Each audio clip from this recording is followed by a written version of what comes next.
Marcos capítulo de número 14, versículo 32 a seguir, diz assim: Então foram a um lugar chamado Getsêmani, e ali chegados disse Jesus a seus discípulos: Assentai-vos aqui enquanto eu vou orar. E levando consigo a Pedro, Tiago e João, começou a sentir-se tomado de pavor e de angústia. E lhes disse assim: A minha alma está profundamente triste até a morte. Ficai aqui e vigiai. E adiantando-se um pouco, prostrou-se em terra e orava para que, se possível fosse, aquela hora lhe fosse poupada. E dizia assim: Abba, Pai, tudo te é possível. Passa de mim este cálice, contudo não seja o que eu quero, e sim o que tu queres. Voltando, achou-os dormindo e disse a Pedro: Simão, tu dormes? Não pudestes vigiar nenhuma hora? Vigiai e orai, para que não entreis em tentação. O espírito na verdade está pronto, mas a carne é fraca. E retirando-se de novo, orou repetindo as mesmas palavras. E voltando, achou-os outra vez dormindo, porque os seus olhos estavam pesados e não sabiam o que lhe responder. E veio pela terceira vez e disse-lhes: Ainda dormis e repousais? Basta, chegou a hora. O Filho do Homem está sendo entregue nas mãos dos pecadores. Levantai-vos, vamos, eis que o traidor se aproxima. Feche a sua Bíblia, coloque no banco, coloque na cadeira. Pegue na mão da pessoa mais bonita do seu lado. Atravesse a faixa de Gaza. Pegue na mão dele, isso, pegue na mão dela. Aperte com carinho até ele falar aleluia. Pentecostal que não faz barulho está com defeito de fabricação, não é? Vamos orar. Senhor Jesus, eu te exalto, eu te glorifico. Te exalto porque o Senhor é rei. Te glorifico porque o Senhor me deu a honra de ministrar aos seus súditos nessa noite. Te exalto, ó Deus, porque eu sei em quem tenho crido. E te glorifico porque sei que o Senhor já está atento às nossas orações esta noite. Eu não tenho sombra de dúvidas do seu mover neste lugar hoje. E eu quero agora lhe fazer dois pedidos que costumeiramente faço. O primeiro é que ao redor da Assembleia de Deus do Bom Retiro, num raio de 5 quilômetros quadrados, onde houver um demônio alojado agora, eu quero dar a esses demônios 5 segundos para desaparecerem daqui. Porque se não sumirem, serão queimados pelo poder da glória do Senhor que vai ser manifesta neste ambiente. O segundo pedido a Deus é um pedido de atrevimento espiritual. Se ainda tem um crédito no céu contigo como pregoeiro da sua palavra, abre a porta do seu palácio sobre nós agora e manda do céu para a terra uma comitiva angelical. Eu quero pelo menos 8 serafins aqui nesta igreja.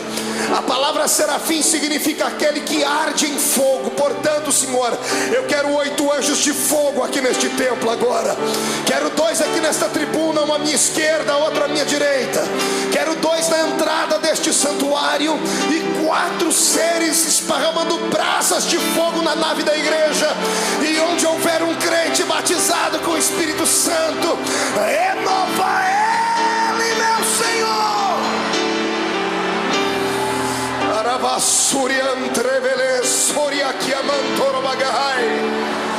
Deus, tu não precisa da ajuda do homem para nada. Tu és onipotente, Senhor. Então mostra a sua onipotência nesta noite. Abala os nossos corações com a sua unção.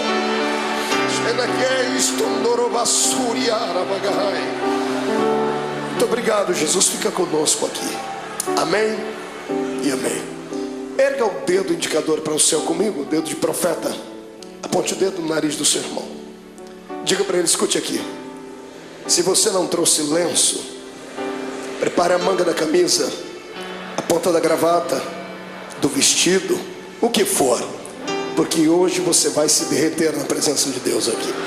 Quem crê nisso, dê um grito de glória a Deus. Aplausos a Jesus. E tome o seu assento, glorificando ao nome dele.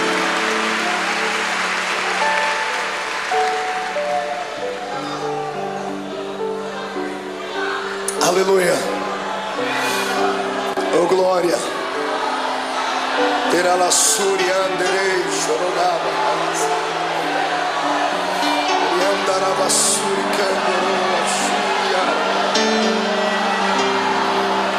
Glorifico Jesus. Senhoras e senhores, amada noiva do Cordeiro, quando eu abro a minha Bíblia Sagrada no Evangelho de Marcos, no capítulo 14, aqui onde lemos, diante dos momentos que antecederam a crucificação de Jesus, eu tenho uma palavra atualizada para os nossos corações. Certa vez, ouvindo um grande sábio pregador, ele disse algo que na época, talvez pela minha juventude, talvez pela força do ímpeto da juventude, eu achei que ele estava sendo apenas um tanto eloquente no que falava, e descobri anos mais tarde que era uma realidade. Ele dizia que a mensagem da noite, ela depende do estado de espírito daquele que vai transmiti-la. Se o pregador estiver alegre, a mensagem vai ser esfuziante. Se ele estiver melancólico, a mensagem será melancólica, porque o Senhor usa o vaso na situação em que ele está. Você já me viu pregar aqui mensagens daquela que a tampa da chaleira voa lá para cima. Toda segunda-feira tem sido um mar de poder aqui, não é verdade? Quem tem participado, quem tem ficado cheio de Deus, sabe disso. Mas hoje eu quero levar você por outro caminho. Quero convidar você para se entregar a Jesus hoje e permitir que Ele venha moldar de novo o seu vaso. Eu sei que vaso só pode ser quebrado no processo da preparação. Depois que o vaso está pronto, ele não pode ser quebrado mais, porque se for quebrado, terá que ser colado, e mesmo servindo ainda para alguma coisa, vai ficar dentro dele algumas cicatrizes. Eu quero crer que todos nós estamos ainda num processo de formação, não chegamos ainda à estatura daquilo que Deus quer. Então hoje o Senhor vai despedaçar o nosso vaso, e nós vamos sair daqui um pouquinho mais apaixonados pelo Cristo ao qual nós servimos. Amém? Então dê um grito de glória a Deus para estremecer o inferno inteiro. Viver não é fácil. Viver é uma aventura. O dom da vida não foi confiado a todo o grande universo. O dom da vida, a existência mais plena dela, o Senhor confiou apenas nós que somos seres humanos. Pastor, mas os animais não vivem, as plantas não vivem, mas o estado deles é vegetativo.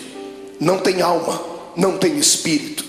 Eles têm apenas um breve espaço de tempo e existem apenas para algumas finalidades. Somente o ser humano vive para a eternidade. Por isso que nós somos dotados de sentimentos. O que é um sentimento? O sentimento é aquele labirinto da nossa alma, que às vezes nos faz saltar, nos faz sorrir, nos faz chorar. E quem é que nunca passou pelo vale da sombra da morte? E só há um remédio que pode trazer a cura para os nossos sentimentos: é a doce presença do Espírito Santo. Porque a doença da alma, a dor dos sentimentos, da frustração, da depressão e da angústia, ela está localizada onde o médico não consegue localizar, bem na divisão da alma com o espírito. E só a palavra de Deus e a presença do Espírito Santo vão até este lugar. E é isso que Jesus vai fazer conosco aqui hoje. Ele vai transformar esta igreja hoje não num quartel-general, mas num grande hospital. E Ele, junto com a sua equipe médica, que é composto pela Santa Trindade e os seus anjos, vão trazer o milagre para a nossa alma. Eu profetizo em nome de Jesus que o choro que durou uma noite toda terá que cessar, porque a alegria chegará e a sua alma será inundada com a presença do Senhor Jesus. Olhe para o irmão do Senhor e diga para ele: é só um momento de dor. Diga: vai passar. Quem acredita nisso, dê mais um grito de glória a Deus aí.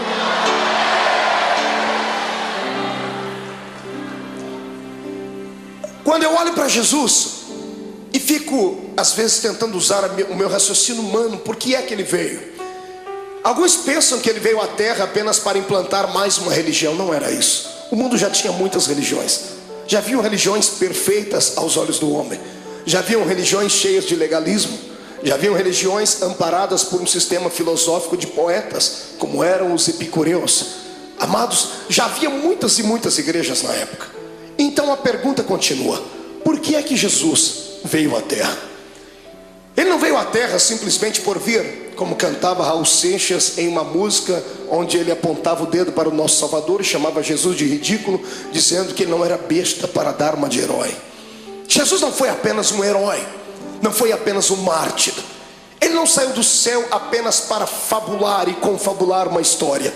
Jesus deixou as regiões celestiais motivado por um sentimento. um sentimento nobre e perfeito. Ele foi motivado pelo amor. Ninguém entende mais de amor do que Deus. Por isso a Bíblia diz que o amor de Deus foi pleno, porque Ele amou o mundo de tal maneira que deu o seu Filho unigênito, para que todo aquele que nele crê não pereça, mas tenha a vida eterna. Tentando indagar a Deus, fiz isso algumas vezes, perguntando então por que é que Jesus veio à terra, por que o Senhor não poderia usar outras pessoas para que isso acontecesse?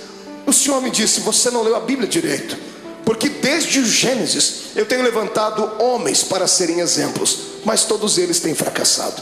Os homens tentaram, sacerdotes tentaram, reis tentaram, profetas tentaram, mas não conseguiram vocacionar o coração do homem para servir a Deus. Era necessário um sacrifício de um animal anualmente, para que o perdão do pecado viesse sobre os seres humanos e eles não fossem condenados e não descessem à morte e estivessem aprisionados por Satanás. Desde o Gênesis até o começo do Novo Testamento, nós temos uma série de dimensões históricas onde Deus tentou confabular com o homem a sua história, ensinar a eles um pouquinho da sua graça, e os homens não pareciam entender.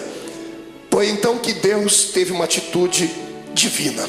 Só alguém que é divino faria isso. A minha Bíblia diz na boca de Paulo que ele, mesmo sendo Deus, não teve por usurpação ser igual a Deus. Antes aniquilou a sua forma divina e desceu na terra e se fez carne. Aqui começa o mistério da minha vida e da sua. Aqui começa uma das explicações para as grandes perguntas da vida, das crises existenciais, que nem Freud conseguiu explicar. Por que é que estamos aqui? Todos nós fazemos parte de um plano majestoso e maior, de um plano que não nasceu na mente de homens, nasceu na mente do Todo-Poderoso Deus. No meio do caminho houve percalços, houve bloqueios, e Deus então, para reconstruir a sua história, o seu plano original, Ele teve que sair do céu e vir ser um entre nós. A minha maior alegria como homem nesta terra, como pregador do Evangelho, não é ter viajado por mais de 40 países do mundo. A minha maior alegria não é passar pelas ruas das cidades e ver um crente me reconhecer, ou saber que Jesus me deu um ministério abençoado. Não, a minha maior alegria se consiste nisso, em saber que eu tenho alguém lá em cima no céu, que para poder entender as minhas fraquezas e falhas, teve que sair de lá e vir experimentar um pouquinho desta vida triste e pequenina dos mortais. Amados, para que eu e você não fôssemos destruídos, destituídos, amassados e jogados dentro de um buraco, Jesus teve que sair lá de cima para tentar compreender a nossa falibilidade. Eu falo isso com propriedade, porque o Deus que está acima do céu nunca pecou, nunca sentiu dor, nunca foi desprezado a ponto de sentir náuseas e vontade de morrer enquanto estava lá em cima no céu.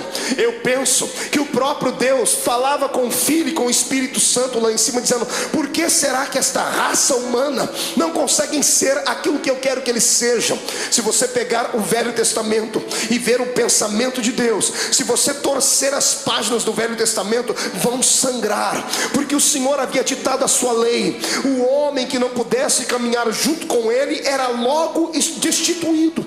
O homem que não pudesse ser santo era logo morto. Veja o Deus do Velho Testamento trabalhando, abrindo a terra, engolindo homens. Por que é que Deus trazia morte e o terror sobre o seu povo? Pensava ele que aqueles que permanecessem vivos, olhando aqueles que foram punidos, se converteriam, seriam mais santos, seriam mais produtivos. E Deus via que, pelo contrário, aquilo parece que trazia, ao invés de temor, trazia ira no coração dos seres humanos. E alguns, por pura rebeldia, tratavam logo de desmerecer a Deus e de serem inimigos dele.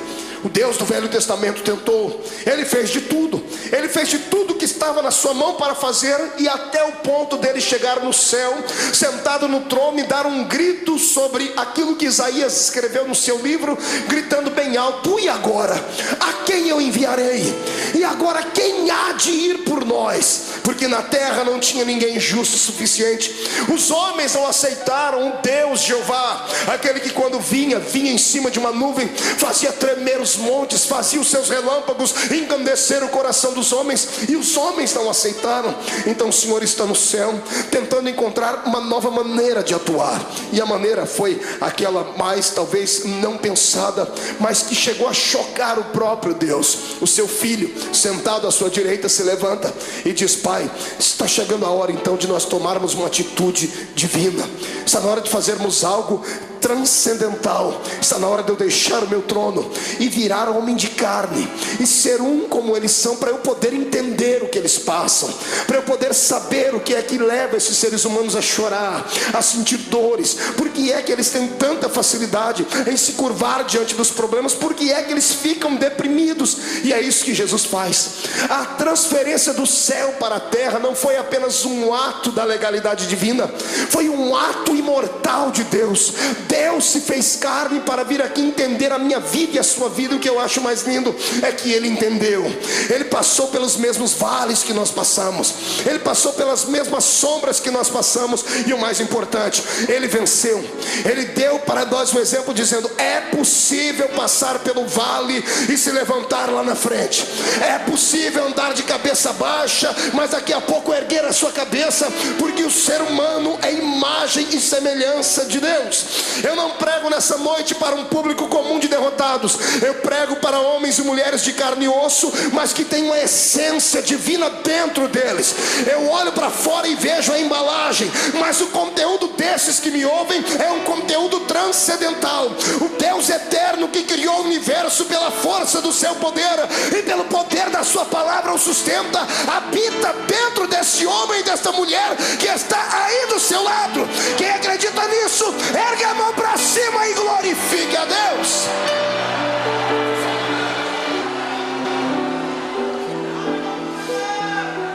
Para tentar entender por que é que a gente chora, grita, geme, sente agonia, Jesus passou pelo mesmo caminho.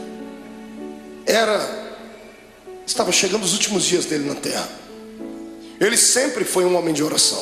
Eu amo Jesus por causa dos seus ensinamentos, aqueles que ele dava com a sua boca e aqueles que ele exemplificava.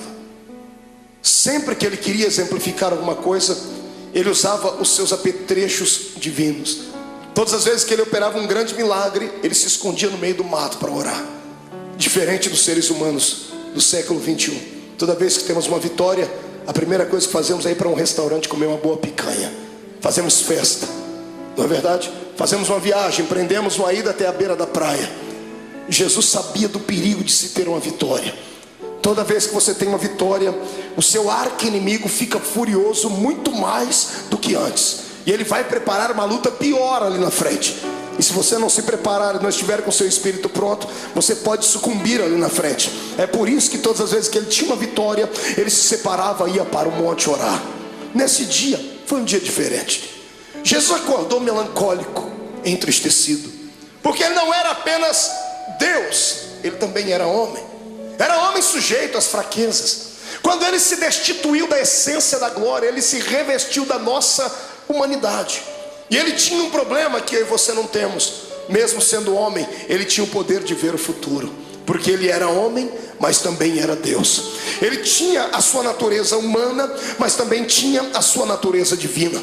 A sua natureza humana dava a ele condições de sentir sede, ao ponto de pedir para uma mulher: me dá água porque eu tenho sede. Mas a sua natureza divina logo se impunha, e ele mesmo dizia à mulher: mas se tu soubesses quem fala contigo, você pediria água para mim, e eu te daria uma água que você beberia e nunca mais tornaria a ter sede. Na sua natureza humana, ele se cansou um dia na polpa do barco, dormiu e relaxou, ao ponto de Satanás se levantar e quase afundar o barco. Ele estava cansado, por isso dormiu. Mas quando se revestia da natureza divina, ele olhava para o mais miserável pecador e gritava no ouvido e no coração dele, dizendo assim: vinde a mim, vós, os que estáis cansados e oprimidos, porque eu vos aliviarei. Nessa manhã, o lado humano dele estava tranquilo, porque não enxergava o futuro. Mas o lado divino pregava peças nele, porque ele enxergava além daquilo que os olhos humanos viam. Mesmo sendo homem, ele continuava sendo Deus, e ele tinha percepção de algumas coisas do futuro. E dessa manhã, quando ele acordou, ele sabia o que ia acontecer. Sabendo o que ia acontecer, ele não sorri. Ele não conta uma história comum, porque ele era um homem como nós somos. Ele convida os seus discípulos nesse dia. Todas as vezes que ele ia para o monte orar, ele levava só 3. Era Pedro, Tiago e João. Nesse dia ele olhou para todo mundo e disse: gente, vamos orar comigo. Eu imagino os discípulos olhando uns para os outros, dizendo assim: o quê? Jesus está pedindo oração para a gente? Ele está pedindo para a gente acompanhar ele até o monte para orar. E ele foi. Quando ele chegou naquele monte, dobrou o joelho. Todos eles dobraram o joelho junto com ele e começaram a orar, ou começaram a rezar, eu não sei. Repetiram as palavras que ele havia ensinado. Ninguém conhecia Deus a fundo. A religião deles antes de Cristo, era uma religião canalizada em rituais humanos, em dogmas falíveis. Talvez eles não sabiam conversar com Deus na intimidade com a qual Jesus falava. Por isso Jesus nos ensinou a oração do Pai Nosso. Mas ele pediu para que eles orassem com ele, porque ele estava abatido naquele dia. E tendo orado, eu penso que, não sei se você passa por isso, mas eu passo. Quando eu estou muito angustiado, quando eu estou muito atribulado, eu preciso gritar. Eu preciso desestressar. Eu subo um monte que tem na minha terra e tem uma árvorezinha lá. Eu já falei dessa árvore para todo mundo, tem isso gravado em fitas. A árvore sofre comigo quando eu estou passando pelo vale, porque eu encho ela de tapa. Eu desestresso orando e dou uns tapas. Não que a árvore tenha nada a ver com o meu problema, mas é assim que eu me desestresso. Eu imagino Jesus nesse dia angustiado, atormentado, ele olhando para os seus discípulos, ele querendo orar, ele querendo falar tudo que estava dentro dele. Mas de repente ele olhava por cima dos ombros, ele via Tiago, Pedro, João, ele via André, ele via os outros, ele viu quão pequeninos eles eram. Eram apenas discípulos, não haviam atingido a estatura de mestre. O discípulo tem muita facilidade de se escandalizar, tem muita facilidade de ficar pequenino diante de situações difíceis. E eu imagino Jesus dizendo para si mesmo: se eu falar o que eu preciso, eles vão desanimar, eu tenho que demonstrar fortaleza para eles. E Jesus não aguentando mais, ele precisava orar. Ele levanta a cabeça, levanta da oração, deixa todo mundo orando. Ele pega 3 entre os 11 que foram, porque Judas não foi com ele esse dia. Judas ficou, tinha só 11 com ele. Ele levanta e chama os 3 mais chegados dele. Ele bate o nome de Pedro, Tiago e João, disse: meninos, vamos orar comigo. E para eles ele conta o que está acontecendo. A minha alma está angustiada. Você consegue ouvir isso da boca do seu Deus? Ou você acha que isso é um privilégio só seu? De sentir dores, de chegar em dias dentro da sua casa que dá vontade de morrer, dá vontade de entrar dentro do quarto e fazer uma besteira? Ou você acha que porque você é crente, você está bem guardado e você tem anticorpos espirituais suficientes para te proteger de toda avalanche do mundo? Não, você é um ser humano. A diferença entre o ímpio e o justo não é vista somente nessa terra, será vista na outra. Mas a minha Bíblia diz que da mesma sorte que sofre o ímpio, sofre o justo. A diferença não é em sofrer, a diferença é em como sofrer. O ímpio sofre desesperado, dá um tiro na sua orelha, fuma droga, injeta, bebe muito, até cair no chão, porque assim ele alivia a sua dor. Nós que somos crentes não fazemos isso. Mas quando temos os nossos problemas, nós entramos dentro do quarto e tomamos um chazinho da raiz de Jessé, e o Espírito Santo vem acalentar. É só assim que a gente passa pelo vale. Eu estou te mostrando o seu Deus em agonia. É bonito falar do Jesus andando em cima das águas, é lindo falar sobre ele multiplicando os pães, é poderoso falar sobre ele se transcendendo no Monte Tabor diante dos seus discípulos e falando com Moisés e Elias. É lindo ver o nosso Senhor abrir os olhos dos cegos e dizer ao morto de 4 dias: sai para fora. Mas eu quero ver se há beleza em ver o seu Deus dizendo assim: eu estou sentindo pavor, eu estou angustiado, eu preciso de amigos íntimos. Jesus está aqui dando um exemplo para nós. Quando passarmos pelo vale, precisamos ter alguém do nosso lado, precisamos de amigos. O que vale na nossa fé cristã é isso, que nós temos pessoas que nunca vimos antes, mas depois de 5 minutos de conversar já chamamos ela de irmão. Eu sei que tem muitos aqui que são colegas, mas existem alguns amigos, poucos, mas são. Quando você passar pelo vale da sua alma, não passe sozinho, não faça besteira. Peça para Jesus preparar alguém para que você possa desabafar, contar os seus problemas. Peça para Ele colocar uma pessoa certa, não um traíra, não uma pessoa que vai abusar depois do seu problema e lhe chantagear. Peça para Ele preparar alguém que tenha o mesmo espírito que você tenha e que te ame não pelo que você é, não pelo que você tem, mas por aquilo que Deus te fez. Jesus pega os seus melhores amigos e sobe com eles um pouquinho e diz assim: eu estou angustiado. E eles estão orando, e Jesus começa a orar, e ele começa a tremer, porque os olhos dele visualizavam aquilo que os olhos naturais não viam. De repente ele levanta e deixa os três e diz assim: gente, ora por mim, porque eu vou entrar aqui no meio desse mato agora, e eu vou rasgar minha alma. Eu imagino Pedro, Tiago e João olhando um para a cara do outro, dizendo assim: esse não é o nosso Cristo. Cadê o homem de Fortaleza que pega o chicote, espanca os homens que estão na beira do templo? Ele está melancólico, ele está entristecido, ele está fragilizado. Pedro, Tiago e João enxergam isso nele. E eu imagino eles olhando a figura de Jesus entrando dentro do horto, dentro do jardim, dentro do Getsemane. Interessante, era profético. A palavra Getsemane significa prensa do óleo. E ele, oliveira verdadeira, estava indo lá para ser prensado, para que o óleo do seu espírito viesse sobre a terra.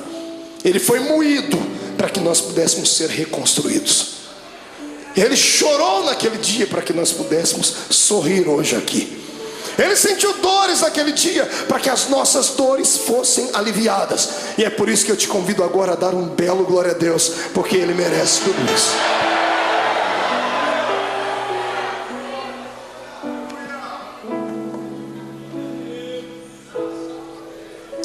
Ele começa a orar. Agora que não tem mais ninguém perto dele, ele rasga a alma. Ele diz assim: Pai,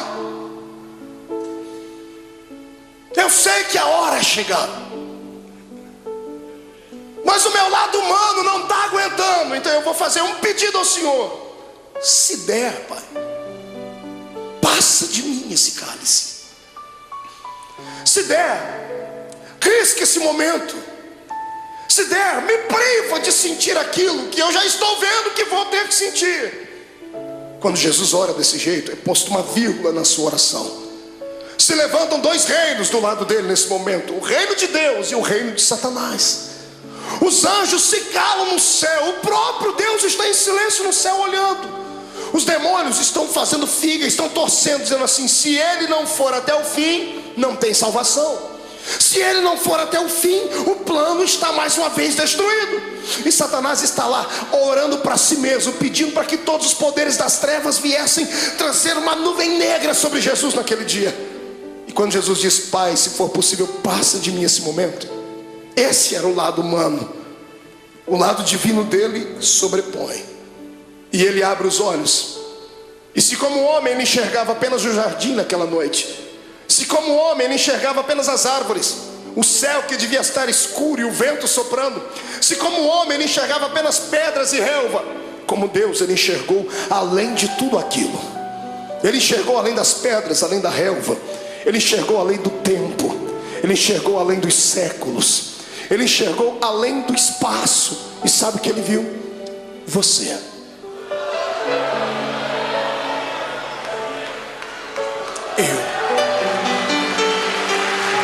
Ele enxergou você.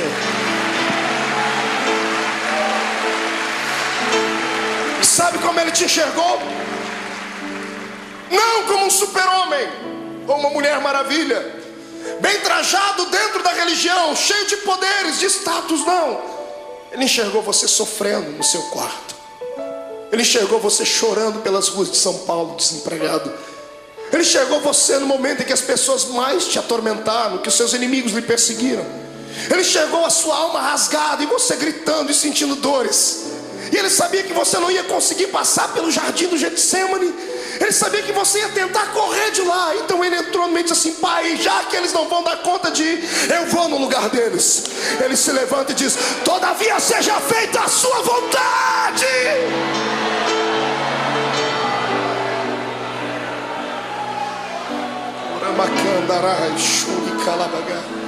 Feche seus olhos por um momento.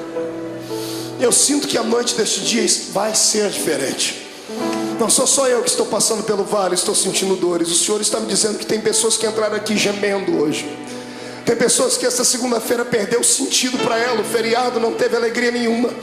Tem gente aqui dentro que sequer conseguiu dar um glória a Deus. E não é porque não queria, é porque a sua alma está mais atormentada do que tudo. Veio buscar aqui hoje, nessa noite, um escape. Tentou enxergar aqui uma luzinha no fundo do túnel. Em nome de Jesus, como profeta do Deus vivo, eu profetizo que o tempo de cantar chegou. Os espíritos de tormento, os espíritos de acusação, os espíritos que provocam o seu espírito e te deixam abatido, chegaram até a porta do templo, mas tiveram que voltar. Quando eu fiz a oração inicial, eles tiveram que recuar 5 quilômetros. E eu te dou uma palavra de Deus: eles não vão voltar. Você vai sair daqui hoje de cabeça erguida, sorridente, alegre, de paz, cheio de Deus. Vai entrar na rua da sua casa com a coroa da vitória. Você não é um derrotado, você não é mais um. Você nasceu para a vitória.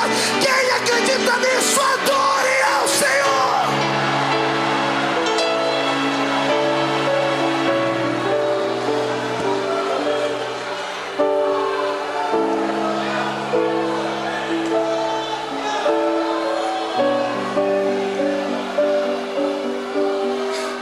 Então eu vou lhe convidar hoje aqui, irmão. Rasga a alma, filho.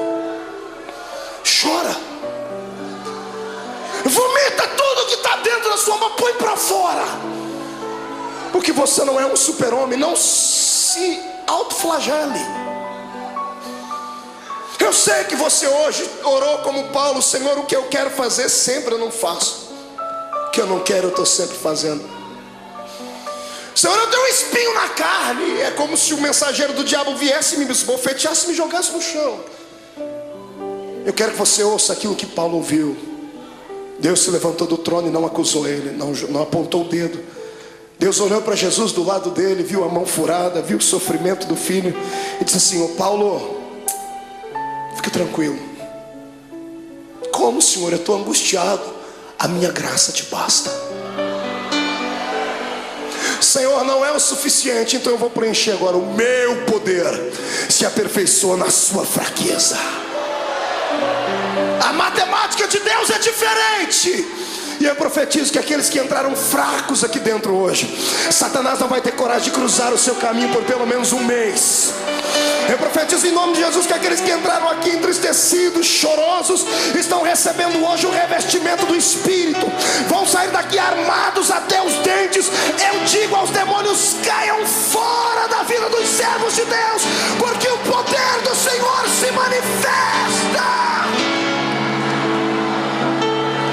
Mão direita para cima. Faça um carinho nas costas do seu irmão.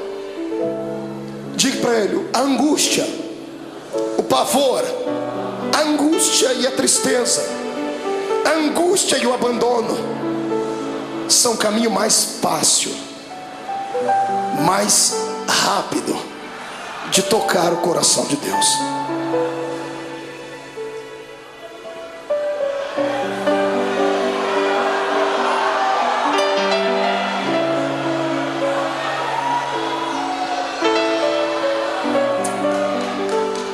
Era a adversidade. Meu sogro me ensinou uma frase que ele deve ter ouvido em algum lugar, eu já citei ela algumas vezes: que não há bem que sempre dure, e também não há mal que nunca acabe. Tudo na vida tem um ponto de equilíbrio. A vida da gente é igual às 4 estações do ano. Alguns estão sorrindo do seu lado porque estão vivendo o verão na vida deles. O sol da justiça está alto, está brilhando sobre ele, está corando a sua pele, por isso que o irmão está sorridente. Outros estão vivendo a primavera da sua existência, estão florindo, estão frutificando, estão crescendo. Em contrapartida, outros entraram no outono, começaram a perder as folhas, começaram a perder o colorido. E difícil saber que alguns entraram pelo caminho do inverno, estão sucumbindo, estão tendo que buscar água nas profundezas dos lençóis mais profundos da terra, estão tendo que se curvar diante de tudo. Mas a bênção é que tudo é um ciclo. Depois do inverno vai vir o verão de novo. Calma, é só um tempo. Na minha vida e na sua, tudo o que acontece, ou acontece porque Deus mandou, ou porque Ele permitiu. Satanás não tem esse poder que nós pensamos que ele tem de vir e manipular a nossa existência. Eu sou entregue a Cristo e você também. O mais fraco aqui entre nós é capaz de catar Satanás pelo chifre e esfregar o focinho dele no chão, porque ele não tem mais solução. Para mim e para você, por pior que seja o ato cometido, se puderes hoje inclinar não os joelhos em terra, mas sim o coração diante de Deus, o sangue de Jesus Cristo cobrirá todos os seus erros e você ficará mais salvo do que a alva-neve.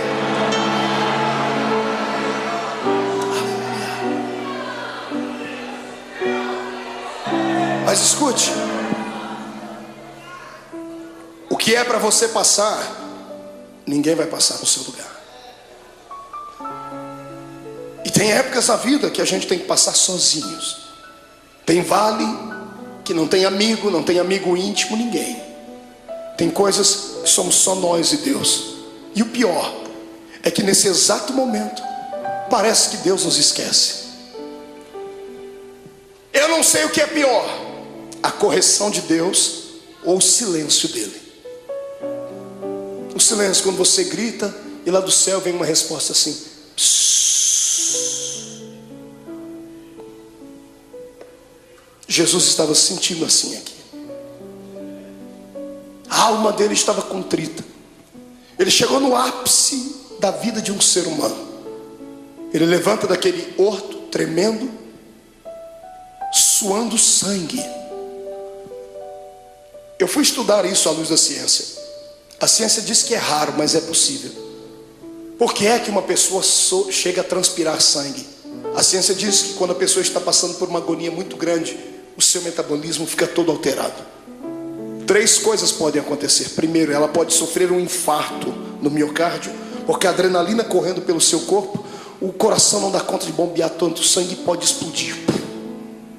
Segundo, quando a etapa do coração é vencida, as veias do cérebro não suportam, a pessoa pode sofrer um derrame. Terceiro, quando é vencida a etapa do coração e da mente, aí os poros se dilatam e o sangue que está sob pressão dentro do corpo, ele sai pela pele. Como Jesus não podia morrer de ataque cardíaco, nem podia morrer de derrame cerebral, porque a cruz estava preparada, o sangue dele saiu pela testa, pelos poros. Eu queria que você imaginasse a afeição do seu Cristo quando ele passou a mão na testa e viu o sangue. O lado humano dele deve ter se contorcido, mas era preciso passar por aquele vale, era preciso ir até o fim. Ele levanta dali como um vitorioso. O reino das trevas está abalado porque acharam que ele ia parar naquele momento. Ele levanta e pega os discípulos dormindo. Que decepção. Mas ele sabia que eles eram fracos. Ele olhou para os discípulos, acordou e disse assim: nem uma hora pudestes velar comigo? E os discípulos já correm e dobram o joelho. Jesus diz: não, agora é tarde. Eis que o Filho do Homem será entregue na mão dos pecadores. Quando ele acaba de fazer isso, eles ouvem passos de uma multidão de homens que vem vindo. Tochas acesas vêm iluminando o caminho deles, liderado por alguns homens da religião judaica. E no meio da multidão Jesus viu um rosto conhecido, o rosto de um dos seus discípulos. Esse discípulo vai e dá um beijo em Jesus. E aqui eu começo a aprender com Jesus coisas lindas, coisas que nós não aprendemos com o ser humano.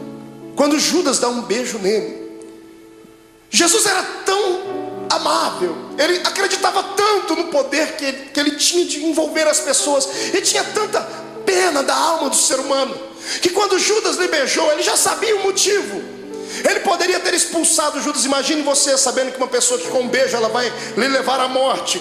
O que você faria? Esmurraria ela? Arrancaria a cabeça dela? O que é que você faria? Pois Jesus olhou para ele depois do beijo e disse assim: amigo. Jesus não era hipócrita, nem falso. Mesmo Judas traindo ele, disse: você ainda é meu amigo. Essa palavra vem de encontro àqueles que durante essa semana traíram Deus. Traíram Deus com seus atos, traíram Deus com as suas palavras, negaram Jesus com seus feitos. Porque eu creio que eu não estou pregando aqui para uma assembleia de homens puros e mulheres purificadas, porque se todos aqui fossem santos à estatura que pensam, não estariam sentados nesse banco, estariam voando com os anjos aqui. Eu sei que estou pregando aqui para gente que passou pelo vale, porque o meu Deus não fala com quem está ausente, Ele fala com quem está presente. Mas Jesus manda dizer que Ele está apaixonado pela sua fé, está apaixonado pela sua coragem. Você caiu, veio aqui se arrastando com a boca no pó, mas crendo no que está escrito, que o justo pode cair até 7 vezes, mas o Deus que Ele serve, de todas elas o colocará de pé.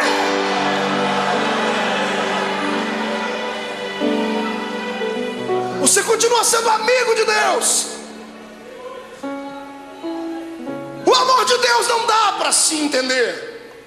O amor de Deus tem que ser aceito. Não fomos nós que o escolhemos, foi Ele quem nos escolheu.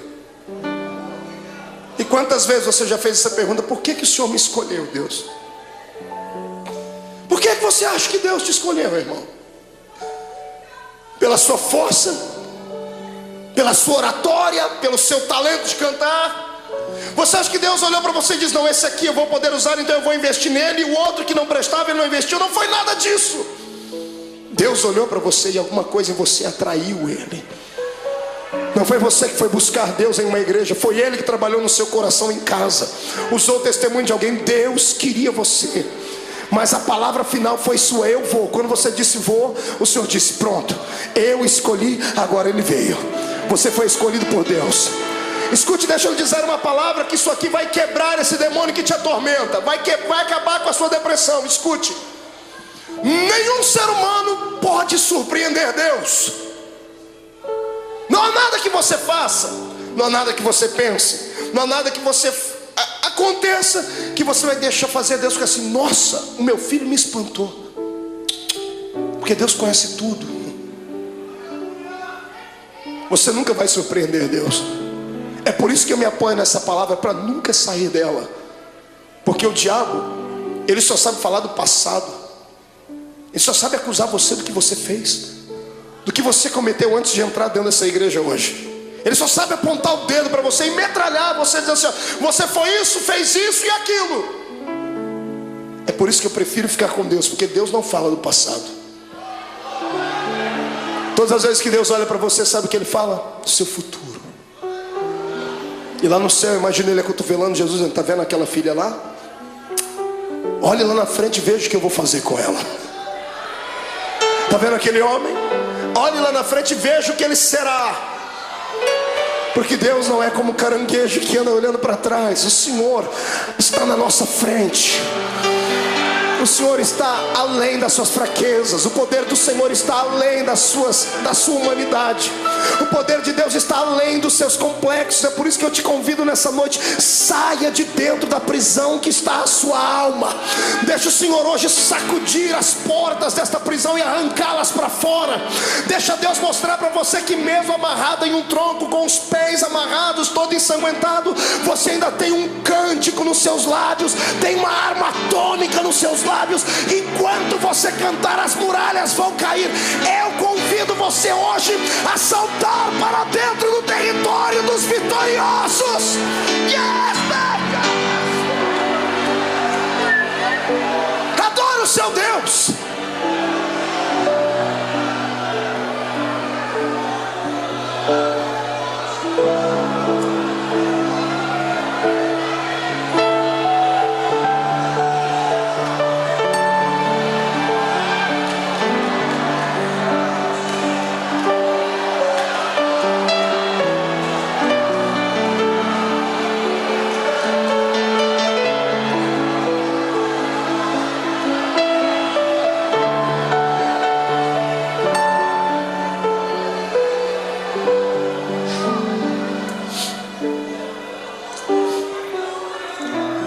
É hoje o dia que Deus escolheu para arrancar você de dentro do quarto escuro da sua vida. Os espectros do passado que te sondam, os demônios que encontraram uma brecha, vão ter que serem rápidos para saírem, porque se não saírem serão destruídos.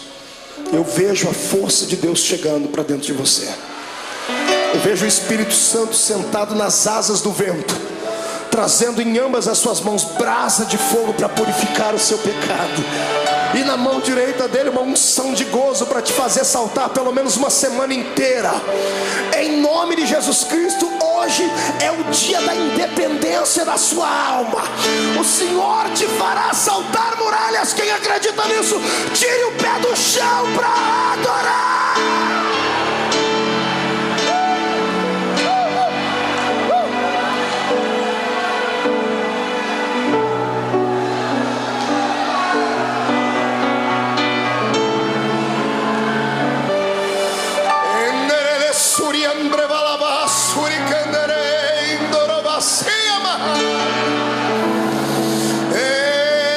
Adore a Deus, cante um hino de vitória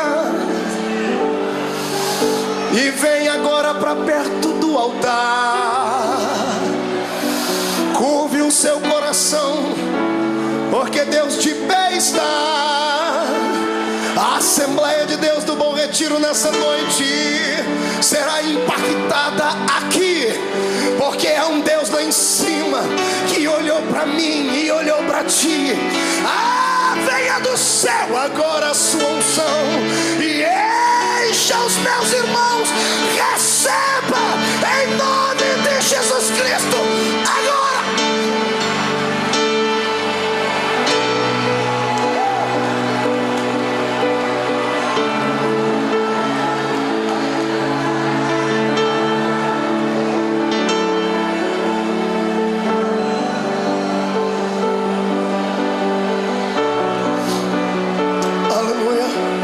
Sente um pouquinho.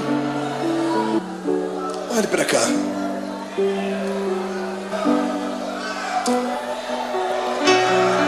Tem um santo católico.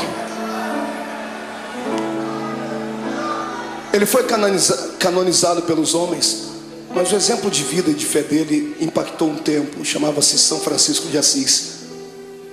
São Francisco de Assis fez uma oração, e uma frase da sua oração eu peguei para mim, para orá-la sempre que eu estou passando por problemas.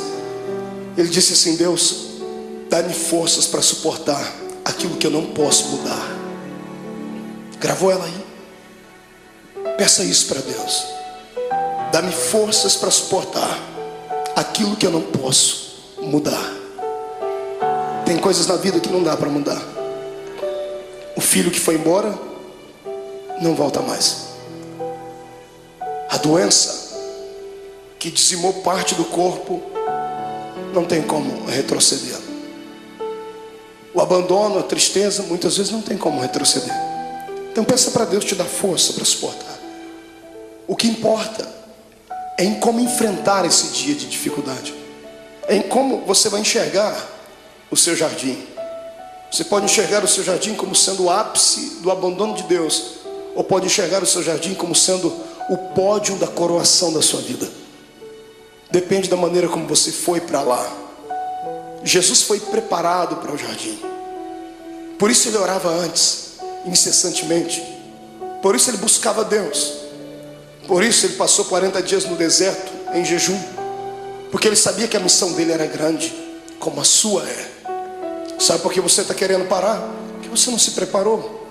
Tem levado uma vida de brincadeira, pensando que a igreja é apenas um lugarzinho de reunião social, pensando que a fé cristã é só aqueles dogmazinhos ensinados pelo pai e pela mãe. Não, a salvação não é hereditária. A salvação é pessoal, é uma experiência com Deus. Busque a sua experiência nessa noite. O Senhor transmutará esse coração de pedra num coração de carne, trará alegria para dentro da sua vida, e você vai ter força para viver. Lá está ele. Olha o seu Jesus sendo preso. Quando os homens vêm prender ele, ele tinha passado uma noite de oração. Às vezes eu tenho pena, entre aspas, dos demônios, porque eles vêm atormentar quando a gente está fraco na carne, mas o espírito está forte. Os homens chegam e Jesus pergunta para eles: a quem buscais? E eles dizem: a Jesus. Naquele momento ele não falou como um homem, ele falou como o Deus lá do Êxodo. Ele olhou para eles e disse assim: eu sou.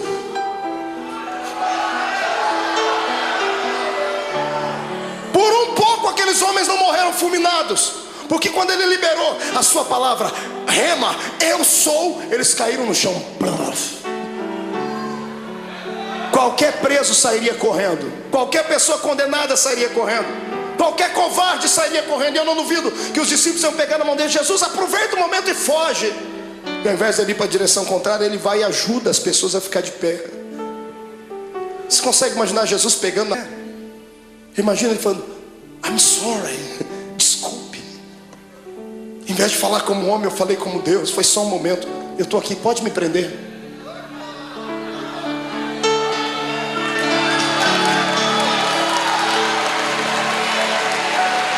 Me prenda. Eu imagino que os próprios soldados que foram prender Jesus se assustaram. O quê? Me prenda, eu estou preparado. O que eu estou fazendo agora vai trazer uma mudança no planeta Terra. O momento de sofrimento agora trará algo na eternidade jamais visto, nunca visto. Se o grão de trigo não morrer, ele vai viver para sempre na solidão. Mas quando ele morre, ele gera outros. Eles podem não amar-me suficiente, podem não ter orado comigo à noite, podem ter me negado, podem ter me vendido, mas eu os amo. Aleluia. O amor de Deus é o amor ágape. Você já conhece isso, é a cartilha dos crentes. Amor eros, amor filos e o amor ágape. Amor eros é de homem para uma mulher, o amor filos é de mãe para filho, filho para pai. O amor ágape é o amor de Deus, é o amor puro, é o amor que se ama sem esperar nada em troca. É o amor que Paulo falou lá na sua epístola aos Coríntios 13. É o amor que tudo suporta. É por isso que Jesus está te segurando. Aleluia. Eu dizia a um amigo hoje que eu descobri depois de muito tempo por que é que o ser humano não deve pecar. O ser humano não deve pecar simplesmente porque existem leis na Bíblia dizendo que ele não deve pecar. Deus não odeia você porque você peca. Deus não quer te destruir quando você erra, não é isso. É que Deus é Pai.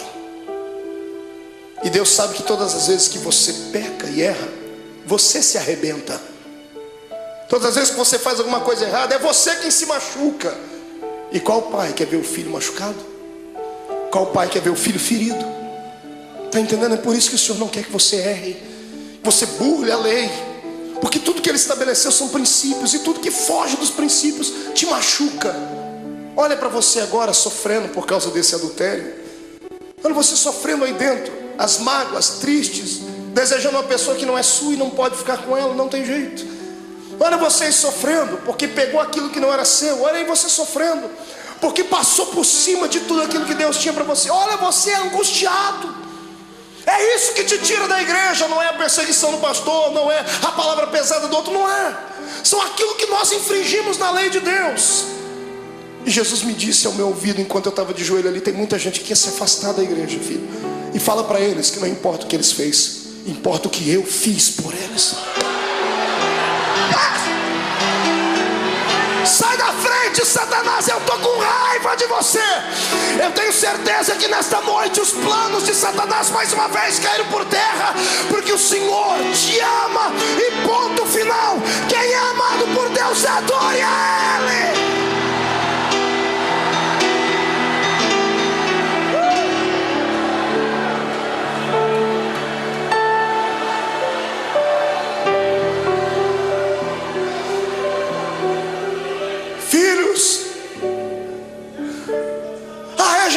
A cruz, a agonia, vocês não vão suportar, eu suporto por vocês.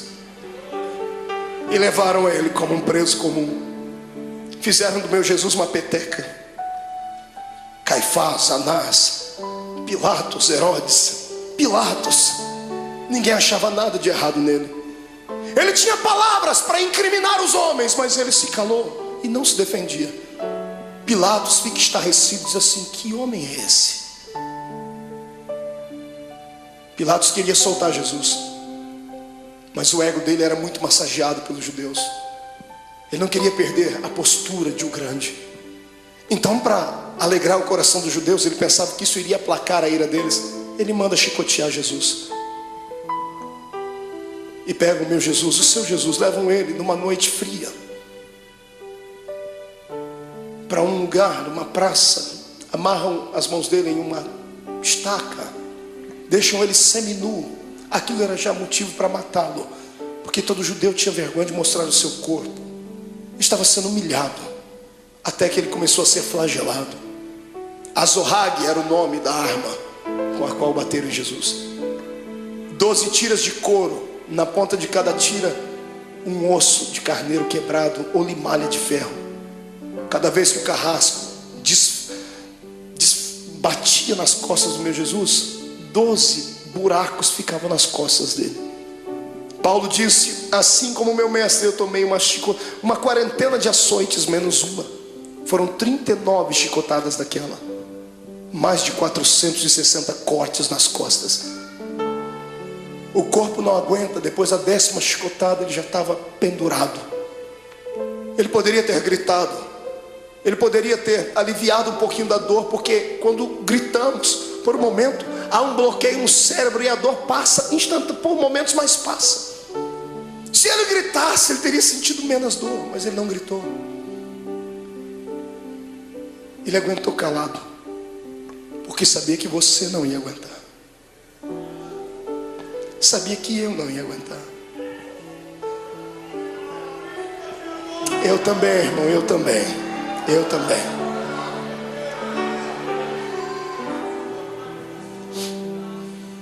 Quando tiram Jesus da estaca, ele está semi-morto, caído no chão. Alguém embrulha o corpo dele num pano, pensando fazer o bem. Estavam fazendo o mal. Jogam ele dentro de uma cova, dentro de uma cela fria, úmida, fétida. No outro dia de manhãzinha, Pilatos já havia se reunido com algumas pessoas. O povo não havia quem acalmasse o povo. O povo quer a morte dele. Pilatos se levantou e chamou a multidão e disse assim: olha, hoje é um dia especial. Hoje eu tenho direito e posso liberar o perdão para um preso. Vocês têm esse homem chamado Jesus e tem Barrabás. Barrabás era um terrorista, era um prisioneiro político. Era um homem que queria lutar contra o reino de Roma. Por isso estava preso. Um homem zarrão, de quase 1,90 m, diz a história. E quando colocaram Barrabás e pegaram o nosso Jesus todo machucado de manhã, ele não jantou na noite, não tomou café de manhã. Ele estava fragilizado, com o corpo tremendo, perdeu muito sangue na noite. As pessoas olham para os dois e, pagos por dinheiro, gritam: solte Barrabás. Pilatos não entende o que a multidão está falando. Ele vai, lava as suas mãos, diz assim: bom, que caia sobre a cabeça de vocês o sangue desse homem. Os soldados ficaram possessos por demônios. Agarram o meu Jesus e o seu, e o pano que estava coberto sobre o corpo de Jesus havia colado nas feridas que estavam nas costas dele. 400 cortes abertos, o pano colou a noite toda ali. Um soldado arranca aquele pano com força, abrindo todas as feridas de uma só vez. Ele deve ter soltado um gemido muito forte. Para brincar com ele, porque alguém dizia que ele era o rei, fizeram uma coroa de espinhos. Cada espinho tinha pelo menos 9 a 10 centímetros de comprimento. Espinhos que eram capazes de perfurar uma madeira. E colocaram na cabeça do nosso Jesus.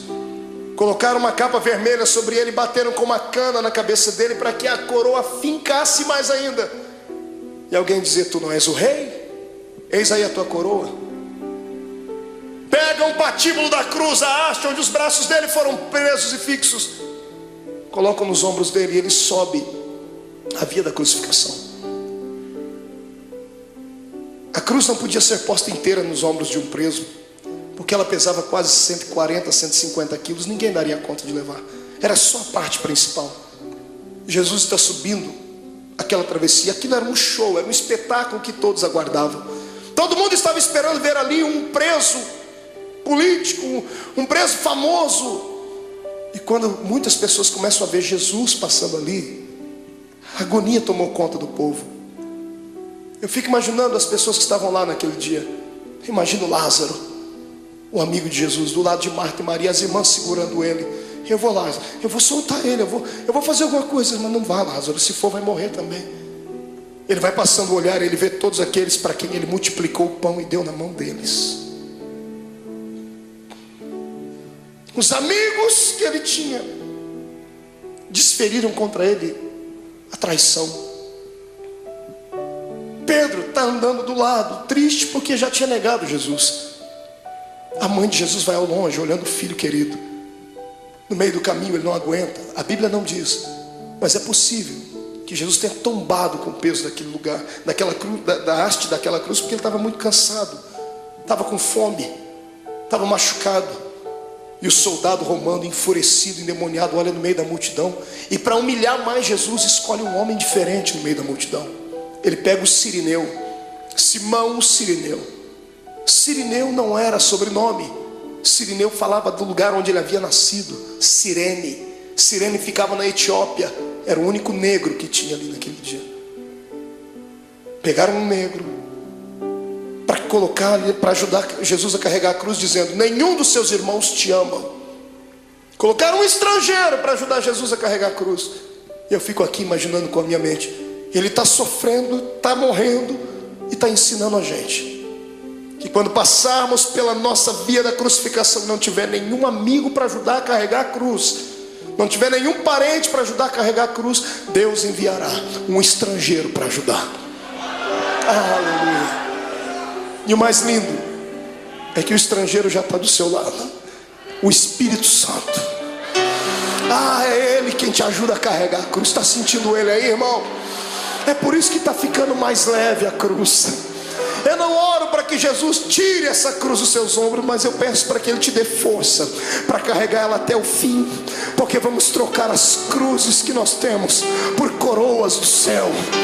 Aleluia. Passe pelo vale dando glórias ao seu Deus.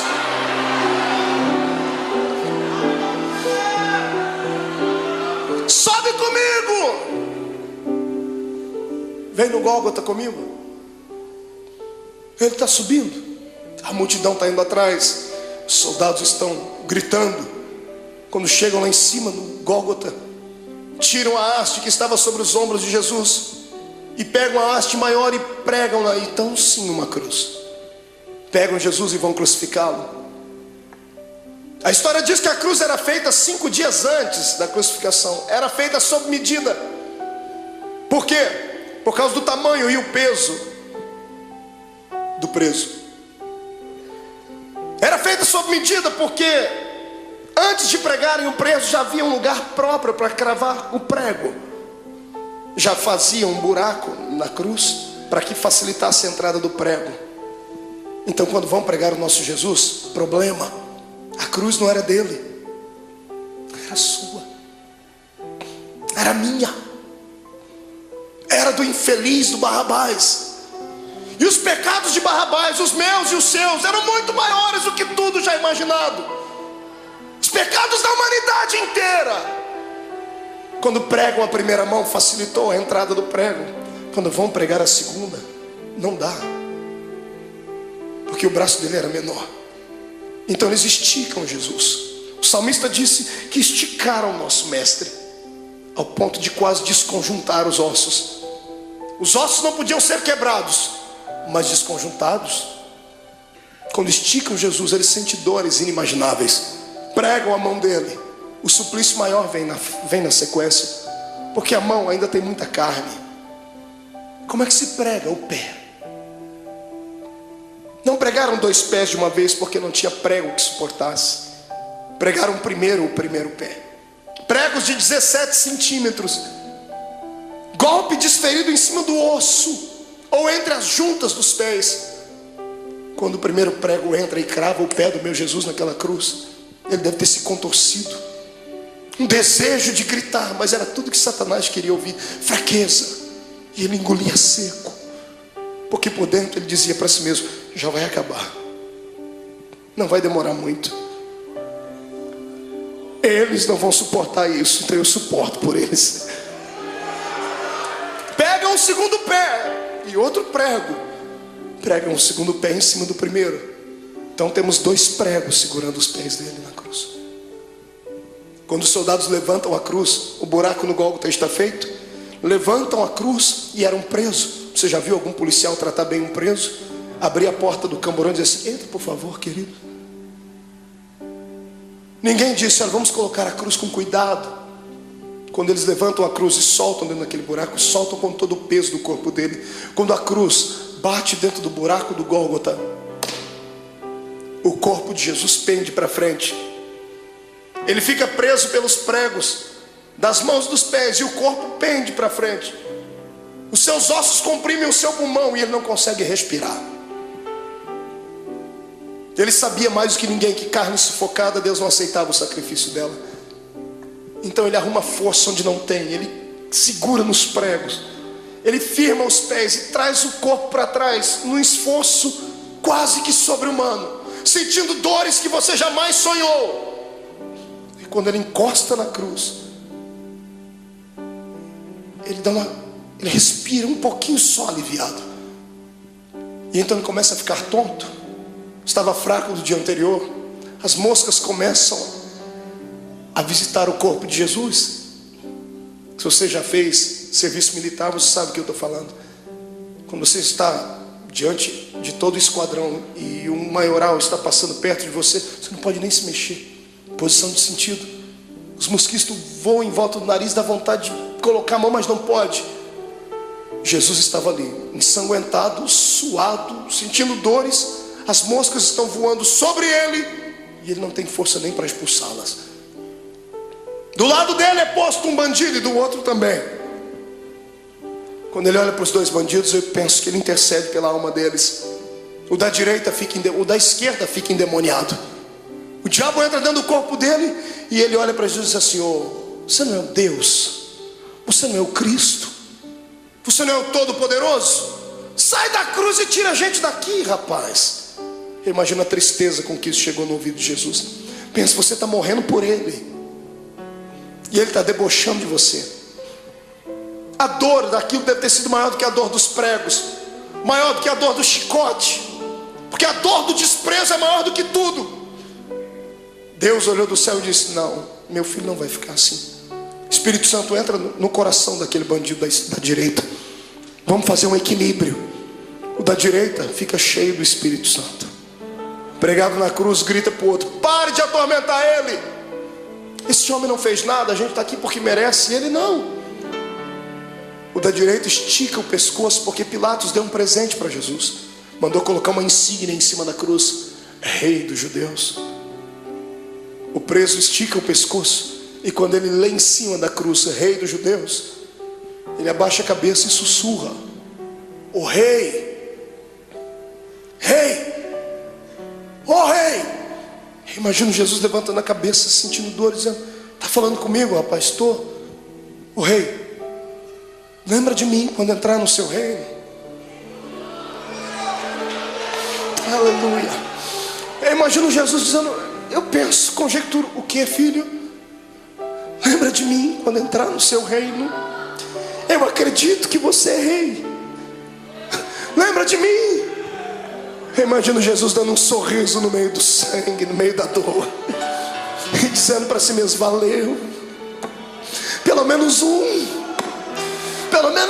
acreditou. Jesus olha para ele antes dele desfalecer e diz: moço, ainda hoje você vai cortar as faixas, vamos inaugurar o paraíso juntos. Eu e você, ainda hoje estarás comigo no paraíso.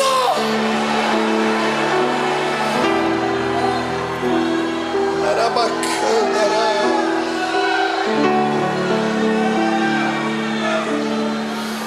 Incline a sua cabeça. Derramado em meu coração, não sei como agradecer-te o que tu tens feito a mim. Eu só posso dar-te agora a minha canção. Quem pode cantar comigo?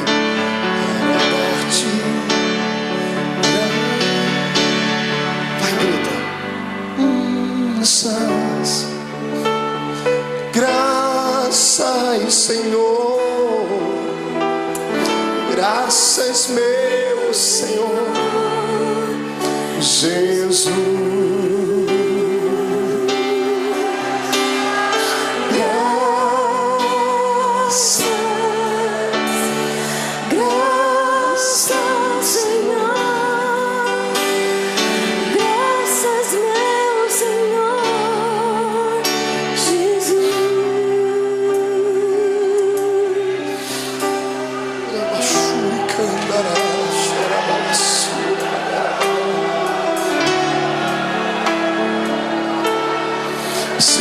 Diante do seu Deus, crente. Até você que não gosta de dar glória a Deus não pode ficar em silêncio agora. Até você que não gosta de dar barulhos tem que gritar agora.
Todo crente batizado com o Espírito Santo seja renovado. Todo crente que está envolvido pelo poder do sangue de Jesus Cristo seja renovado. Quem nunca orou em línguas, que seja batizado agora. Que este lugar comece a flamejar.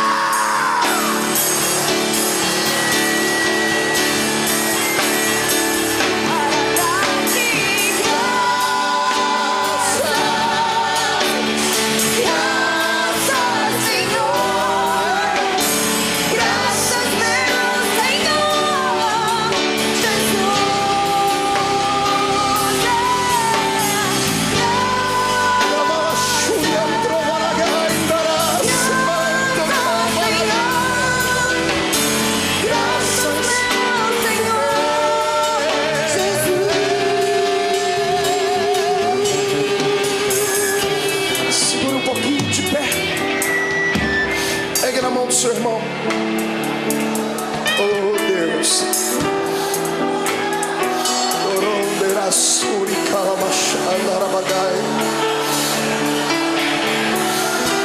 eu sinto o poder do sangue de Jesus aqui. O Senhor está perdoando pecados nessa noite. Aleluia! Sai da frente, Satanás! Estamos em guerra!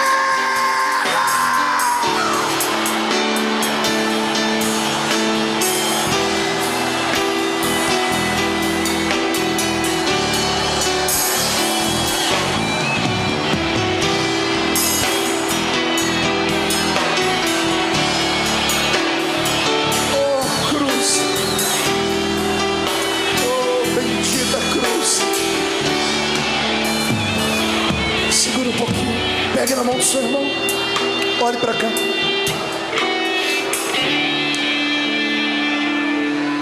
A agonia dele continuava.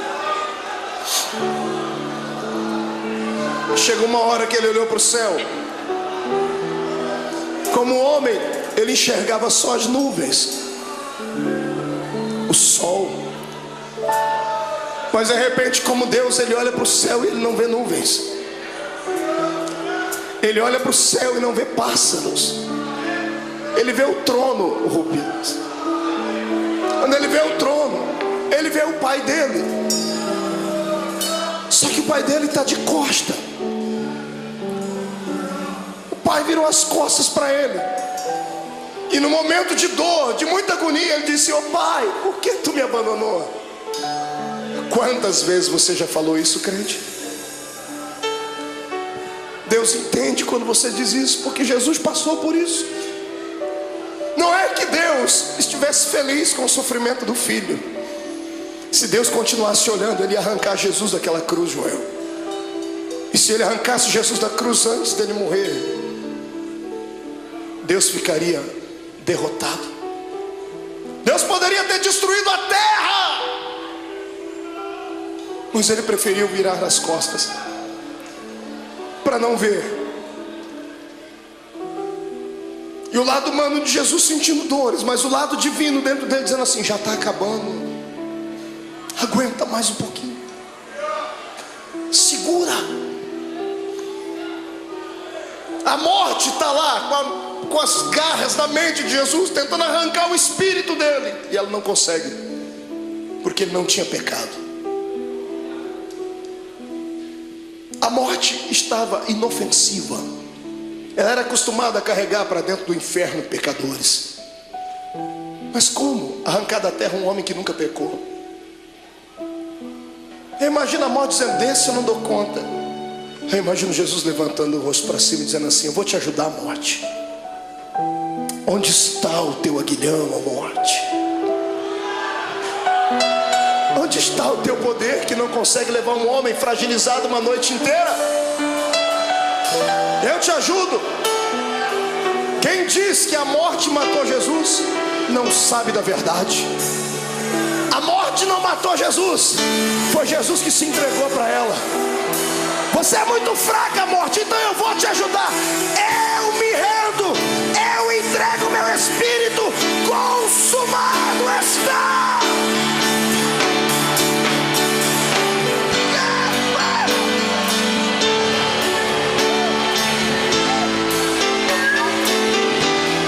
Este é o Cristo que tu serves.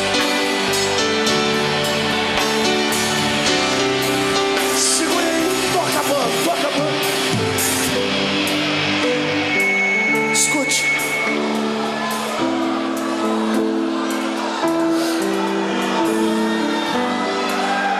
Segure só um pouquinho. Quando a cabeça de Jesus pendeu, o astro-rei deixou de brilhar. O cosmos e a natureza se curvaram diante do Rei eterno. As rochas se fenderam. O sol se escureceu.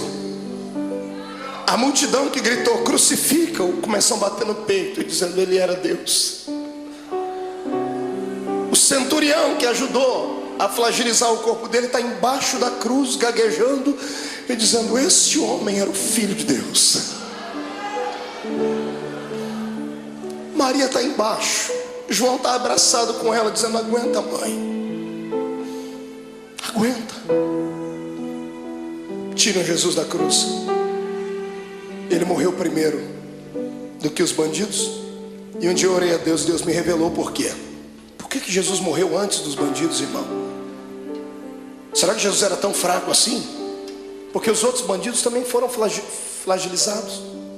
Por que Jesus morreu primeiro? Eu perguntei a ele um dia, e o que ele me respondeu: é só crente cheio do Espírito Santo para entender. Jesus nunca gostou da morte. E todo morto que cruzou o caminho dele ressuscitou. Todo. Ele chegou a parar velório, cortejo fúnebre. Jesus nunca gostou da morte porque ele era Deus. Ele sabia que o homem não foi feito para morrer. Toda vez que a morte cruzou o caminho dele, ele parou ela. Nesse dia, para não ver os dois morrerem antes, ele falou: eu vou morrer primeiro, porque se eles morrerem eu vou ter que ressuscitar eles aqui. Perto de mim ninguém fica morto. Aleluia.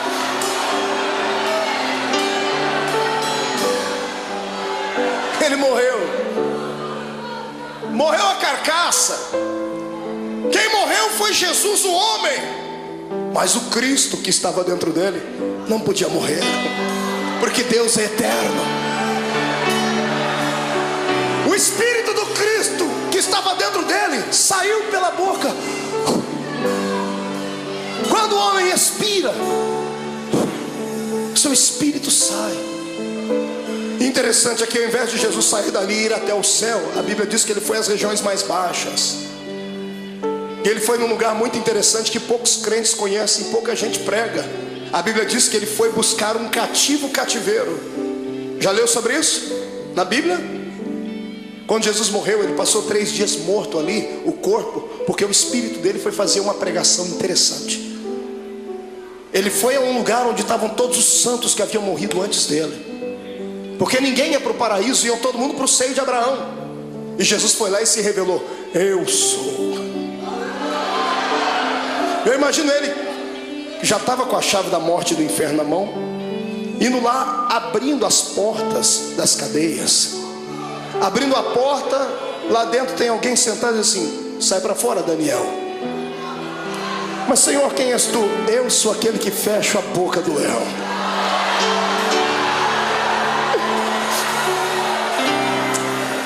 Sai para fora, Jeremias. Quem é o Senhor? Eu sou o oleiro e você continua sendo vaso. Vai na porta. Sai para fora, Ezequiel. Quem és tu, Senhor? Esqueceu de mim? Eu sou aquele que mediu as águas para que você entrasse nelas. Águas de vida, águas que purificam, sou eu. Jesus vai na cela de um homem chamado Manoá. Quando ele abre a porta: sai para fora, Manoá. Senhor, quem és tu, Manoá? Você perguntou o meu nome quando eu fui anunciar o seu filho. Eu sou o maravilhoso, Manoá. Sou eu. Sai para fora, Davi. Quem és tu, Senhor? Eu sou o bom pastor que dá a vida pelas suas ovelhas. Sai para fora. Sai para fora, Ananias, Misael e Azarias. Senhor, quem és tu? Eu sou o 4º homem da fornalha de fogo. Sai para fora.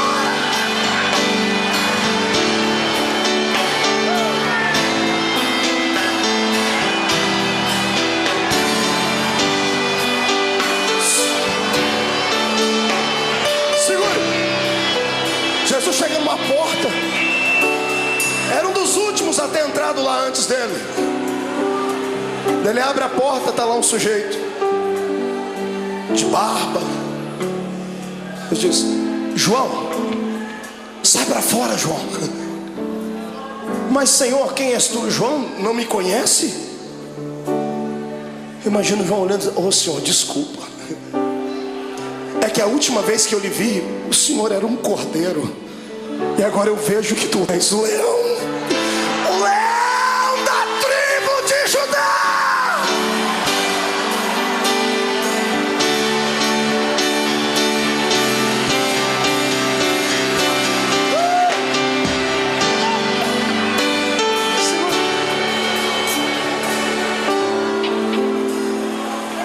Momentos antes disso acontecer, Jesus fez uma visitinha lá na casa do diabo. Está todo mundo chorando aqui em cima, na terra, e tem um monte de demônio fazendo festa no inferno. A morte e o diabo dançando catira e forró. Os demônios cantando, é festa. Jesus morreu. Quando Jesus morreu, eles esperavam que ia cair uma pedra em cima da cabeça deles. Quando Jesus expirou, eles: ai, mas não aconteceu nada, então vencemos.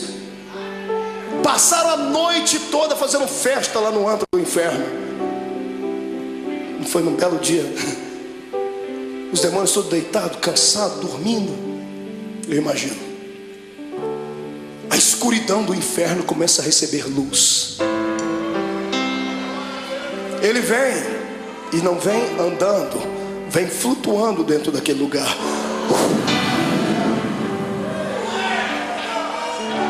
Quando a presença, a luz e o calor dele vai passando, demônios começam a gritar: ai, está queimando, é o sol. E alguém grita: é, mas é outro sol. É o sol da justiça que está entrando.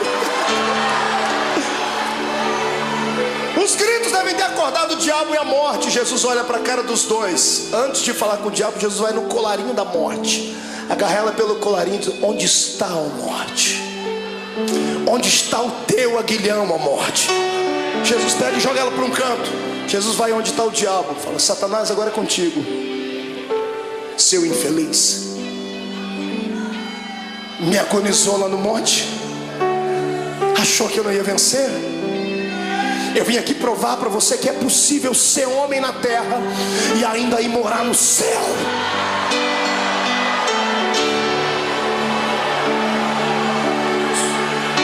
Eu imagino o diabo com as duas mãos aqui, ó. Imagina Jesus: o que você está fazendo, ô cão? Não, é que aquela historinha lá de Gênesis 3:15, né? A semente da mulher vai esmagar a minha cabeça. Imagina Jesus dizendo: não, fica tranquilo, eu poderia fazer isso agora, mas não vou fazer. Não, o senhor é bonzinho, obrigado. Sou bonzinho? Me dê a chave da morte do inferno aqui. E Jesus vai saindo, eu imagino. E o diabo: mas e a cabeça e o pé, como é que fica? Calma, eu vou dar uma trégua por alguns momentos, porque mesmo eu podendo esmagar a sua cabeça, eu não vou fazer isso agora, porque eu seria egoísta. Eu vou repartir isso com muita gente ainda. Eu imagino Jesus apontando o dedo dele: fica assim por enquanto, mas em breve, o Deus de paz esmagará Satanás embaixo dos nossos pés.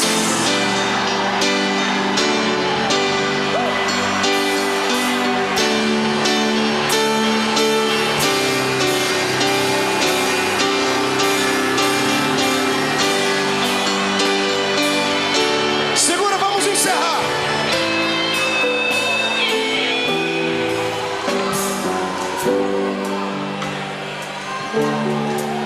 Três dias depois, umas mulheres chorosas chegam na tumba de Jesus, levam perfume para embalsamar o corpo dele. Está todo mundo chorando pelos cantos. Quando elas chegam na tumba de José de Arimateia, que emprestou para Jesus, a pedra gigantesca estava removida. Desesperadas, elas pensam que alguém roubou o corpo de Jesus. Quando elas entram lá dentro, no meio de duas pedras tem dois homens de branco. Os homens estão sorrindo, um sorriso angelical. Um dia nós vamos vê-los. E as mulheres perguntam: onde puseram o nosso mestre? E os homens dão um grito para elas: mulheres, por que procurais entre os mortos aquele que vive? Ele não está mais aqui, ele já ressuscitou.